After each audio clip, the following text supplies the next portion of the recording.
why Rudraksh? Like, what's the connection, and what is Rudraksh meaning on a day like this, during Navratri, on a call like this?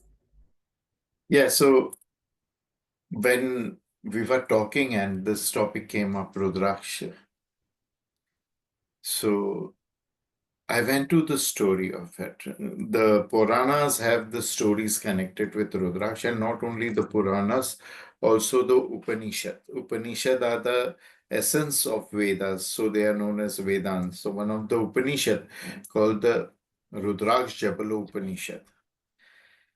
It talks about ash, holy ash, and it also talks about Rudraksha.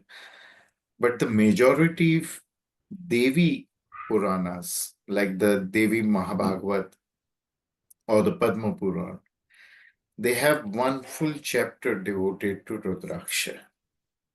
Now, how did it come into form? Rudra means Lord Shiva. Rudra also means the rechanter. Everyone knows that the creation has come from the Big Bang. The Big Bang has been caused by the sound. Even the Bible says that first there was only a sound. Every ancient religion talks about it. The person who created the sound was the rechanter of Om. That was Rudra. That was Shiva. And from there, one atom, which was lying inside the black hole, blasted and it became the whole universe or countless universes. So Rudra is that. Rudra also means one God who became many, one Lord who became many. So we all are Rudra. We are one God who has become many. So Rudra Aksha is eyes. That which has arrived from the eyes of Rudra is Rudraksha. And the story goes that when Lord Shiva was crying, the tears fell, and from those tears became the trees of Rudraksha, the plants of Rudraksha. So when do we cry? When do we have tears in our eyes? One is when we are very sad, hurt, physically, mentally, emotionally, spiritually also. And second is when we are very happy, we are laughing.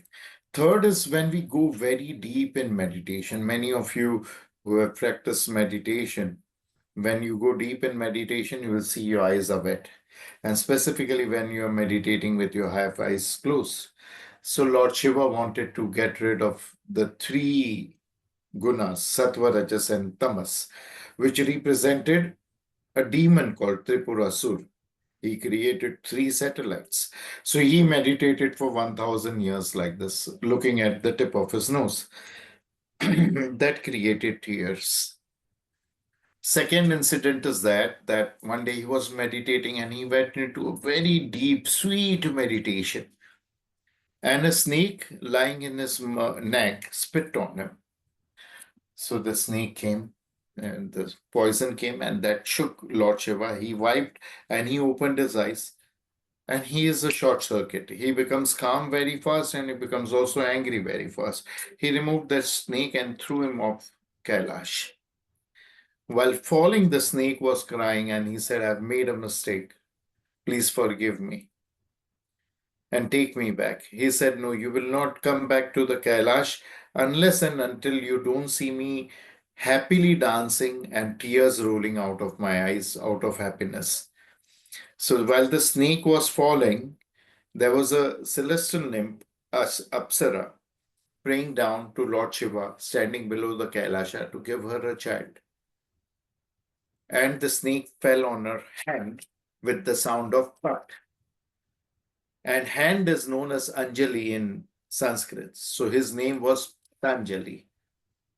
Now, to please Lord Shiva, he started teaching yoga. The yoga mentioned in the Vedas has 9 limbs or 9 aspects. He took that, made it simple, removed 3 aspects, added 2 aspects of him, and gave Ashtanga yoga to the world. People, their illness, their stress, their anxiety, their mental, physical issues were resolved by yoga. They started going towards self-realization, and Lord Shiva was happening happy looking at this, and he started dancing, and tears ran from his eyes, and Patanjali returned back to him. Third is when mother died. She jumped into the fire. That time, Lord took her body and he was crying, and while he was crying, the tears turned into Rudraksha. So, this is the story of Rudraksha. This is how Rudraksha came into existence, came to us.